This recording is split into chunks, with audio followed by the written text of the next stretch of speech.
time temperature control and avoiding cross-contamination. By controlling the time food is stored at specific temperatures, we can control the growth of bacteria. Under the right conditions, think Fat Tom, bacterial populations can double every 15 to 20 minutes. This means that a single bacterium doubling every 20 minutes could become a population of 5 quadrillion in one day. If you ever have issues whereby you are receiving food from our food bank that does not meet these standards we're going to discuss, do not accept it. Be sure to give us a call to let us know what has occurred. Frozen food items should be received fully frozen, stored fully frozen, distributed fully frozen. There are several factors that affect the distribution time. Size of the product. Smaller cuts of frozen meat can easily go from being rock hard to having parts of it in the temperature danger zone within 2 hours. Keeping in mind that your clients do not walk out of the door to your pantry and directly into their own kitchens, we suggest that you only pull as much frozen meat at one time as you can distribute in the next 30 to 45 minutes.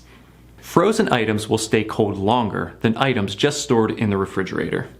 We suggest that you pull out only as many refrigerated items as you can distribute in the next 10 to 15 minutes, or that you use coolers or insulating blankets to hold your refrigerated items in during distribution. Room temperature. The hotter the room, the more quickly food will warm.